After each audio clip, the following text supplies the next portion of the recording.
Hi there guys, I'm Nikhil from GreedyTech, and in this video, I'll be showing you the most important tips and tricks for your Realme 8. By the way guys, I'll also be making a dedicated video on the best features of this phone, where I'll be talking about all the features offered by this phone. So definitely check out that video as well, link will be in the description. Now with that said, first I'll start off with the navigation gestures. On this phone, it's called as swipe gestures from both sides, and once you turn it on, you get some extra options at the bottom. Make sure you enable switch to previous app toggle and vibrate on back navigation toggle. And once you're done, this is how the navigation gestures work. To go home, you can swipe from the bottom of the screen. For recent apps, you can swipe and hold.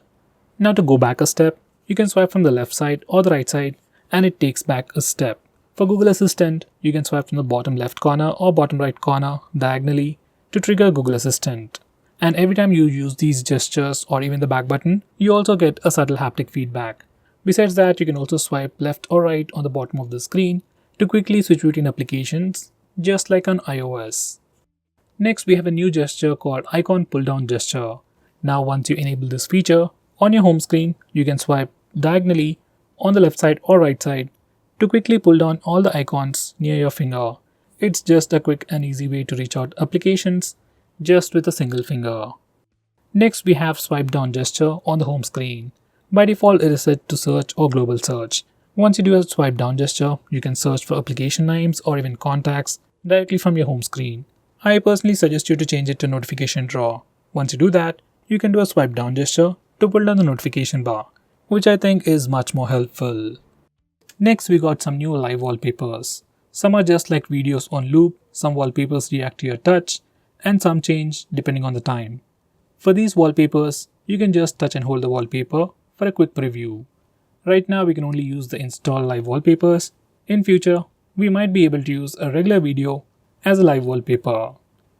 Next, we have dark mode.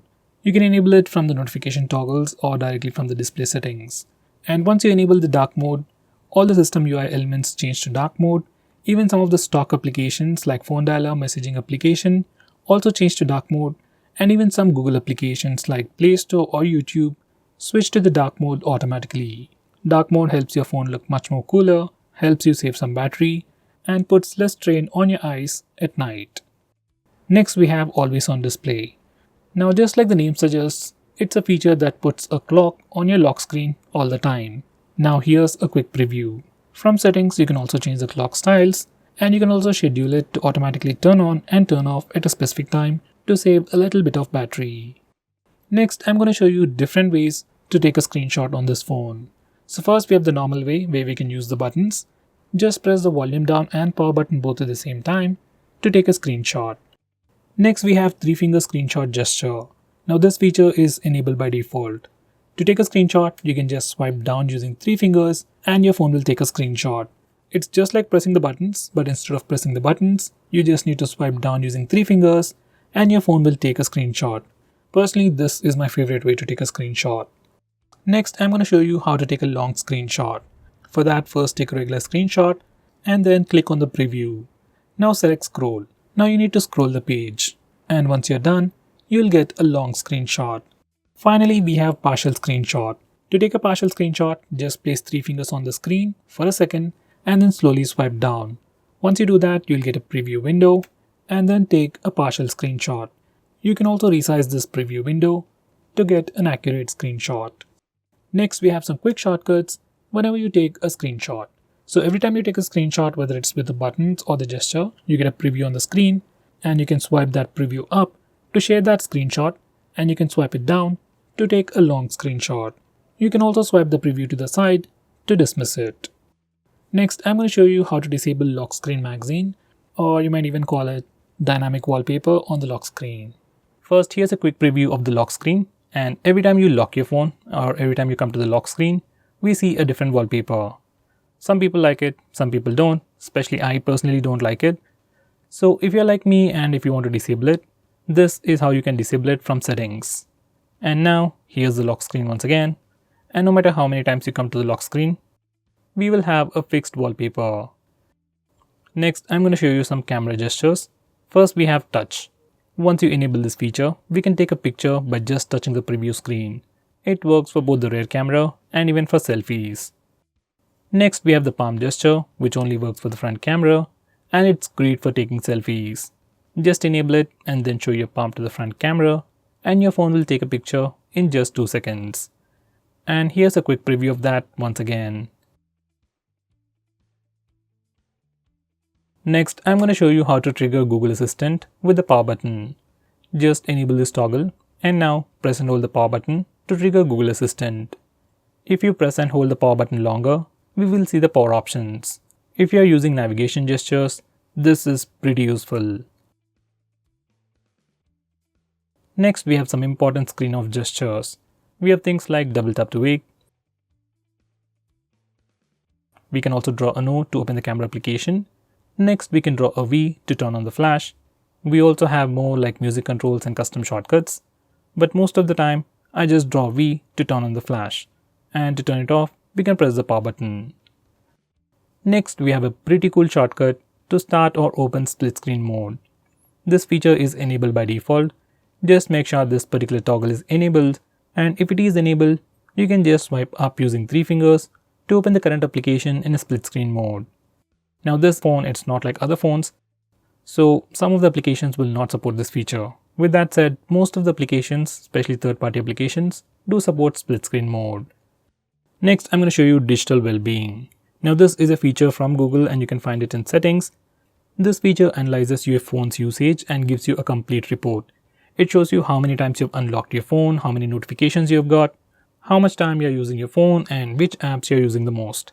So with all this information, you can know your usage and you can also limit your usage using this feature, which is a pretty cool thing. So let's say if you don't want to watch videos on YouTube for more than 1 hour in a day, we can put up such restrictions using this feature. Next we have wind down. This is another feature from Google, which will help you sleep faster at night. Using this feature, we can schedule our phone to turn on grayscale mode and do not disturb mode automatically at a specific time. This is something I would definitely recommend you to try. Next, I'm going to show you how you can change your default apps, whether you want to change your default launcher, default browser or anything. For that, we need to first go to settings. Once you're in settings, select app management, then select default apps. Now from this page, you can change your default launcher, default SMS application, browser and so on. I would definitely recommend you to change your default browser to Google Chrome. Next, I'm going to show you how to display the battery percentage on the status bar. For that, go to settings, then select notification and status bar, and then enable this toggle. Once you do that, we can see the battery percentage on the status bar. In the same way, if you want to see the network usage on the status bar, enable this toggle. Next, I'm going to show you how to display the RAM information on the recent apps page. For that, go to settings, then select additional settings, and now enable this toggle. Once you do that, we can see the RAM or memory information in the recent apps page. Next, I'm going to show you how to record the screen on your phone. For that, first go to the toggles. And if you can't find the screen recording option, you need to click this button over here and search in the extra toggles. We have a dedicated toggle called Start Screen Recording. Just bring it up. And now we can start video recording just by using this toggle. Just click it and screen recording should start in 3 seconds. If your phone asks for any permissions, just grant them all. Next, I'm going to show you how to stop applications from automatically restarting in the background. For that, you need to first open Phone Manager. You can find it on the home screen or in your app drawer. Once you open it up, select Privacy Permissions, then select Startup Manager.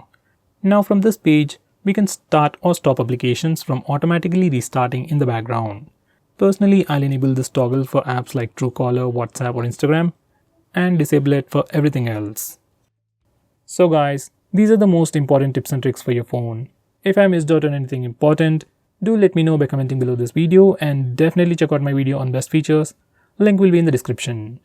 Now with that said, if you're planning to buy this phone, please use the link in the description. It always helps the channel.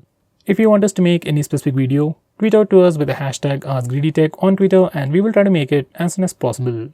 I'm Nikhil from GreedyTech signing off. Have a nice day.